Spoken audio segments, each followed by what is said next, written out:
ബറക്കത്ത് വളരെ പ്രധാനപ്പെട്ടതാണ്. എല്ലാ കാര്യങ്ങളിലും ബറക്കത്തുണ്ടാവുമെന്നാണ്. ബറക്കത്തിനുള്ള ദുആയാണ് ഖുനൂത്ത്. അല്ലാഹുമ്മ ഹ്ദിനാ ഫീമൻ ഹദൈത് വആഫിനാ ഫീമൻ അഫൈത് വതവല്ലനാ ഫീമൻ തവല്ലൈത് വബാരിക് ലനാ ഫീമാ അഅതൈത്. അല്ലാഹുവേ, ഞങ്ങൾക്ക് തന്നതിൽ ബറക്കത്ത് തരണമേ. തോന തരണേ എന്നല്ല, തോന കിട്ടിയിട്ടൊരു കാര്യമില്ല, ഉള്ളതിൽ ബറക്കത്തുണ്ടാകാണ് വേണ്ടത്. ബറക്കത്തില്ലാത്ത 3 ലക്ഷം റുപ്യ ഒരാളെ കയ്യിലുണ്ട് എന്ന് വിചാരിക്കാം. ഓന് 500 റുപ്യ കടം വാങ്ങേണ്ടി വരും. ഓന് 3,500,000 റുപ്യ ആവശ്യമുണ്ട്. എല്ലാവരോടും ഇങ്ങനെ ഒരു 500 റുപ്യ വരുമോ അങ്ങനെ ചോദിച്ചു നടക്കും. ബറക്കത്തില്ലെങ്കിൽ. ബറക്കത്തുണ്ടെങ്കിലോ ആകെ 1000 റുപ്യ ഉള്ളൂ. എല്ലാ ചിലവും 800 റുപ്യ കൊണ്ട് തീർന്നിട്ട് 200-ൻ്റെ ഒരു പുതിയ നോട്ട് കീശ വെക്കാൻ ഉണ്ടാവും ചെയ്യും. ഇതാണ് ബറക്കത്തുള്ളതും ഇല്ലാത്തതും. ഇങ്ങനെ എല്ലാറ്റിലും ബറക്കത്തുണ്ട്. മക്കളിൽ ബറക്കത്തുണ്ട്. 12 മക്കളുണ്ട്, ആവശ്യ നേരത്ത് ഒറ്റൊന്നും ഉണ്ടായില്ല, അങ്ങനെ ഉണ്ടാവും.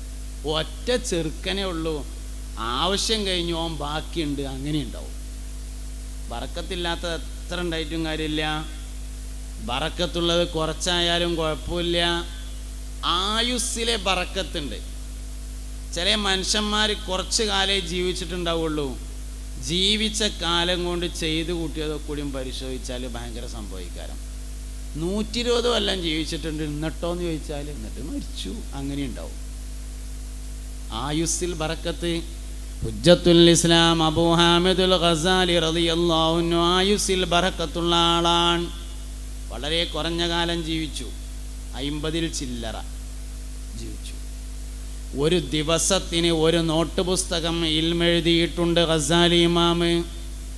മഹാനവറുകൾക്ക് ബസീത്ത്, വസീത്ത്, വജീസ് തുടങ്ങിയ കിതാബുകളുണ്ട്. കർമ്മശാസ്ത്ര ഗ്രന്ഥങ്ങളാകുന്നു അത്. ഇതിലെ ഒരു കിതാബ് എടുത്തിട്ട് ഒരാൾ ജീവിതകാലം മുഴുവൻ നോക്കിയാലും തീരൂല, അത്ര ഇൽമെഴുതിയിട്ടുണ്ട്. ഹുജ്ജത്തുൽ ഇസ്ലാം എന്ന പേരിൽ പ്രസിദ്ധനായ ഗസാലി ഇമാം റളിയല്ലാഹു അൻഹു ആയുസ്സിലെ ബറക്കത്താണത്. ലോകം മുഴുവനും പരിശുദ്ധമായ ഇസ്ലാമിനെ എത്തിക്കാൻ വേണ്ടി നബിതങ്ങൾ എടുത്തത് 23 കൊല്ലാണ്. 23 കൊല്ലം കൊണ്ടാണ് ലോകത്തിൻ്റെ എല്ലാ ഭാഗത്തും ഇസ്ലാം എത്തിയത്. ആയുസ്സിലെ ബറക്കത്ത് വളരെ പ്രധാനമാണ്.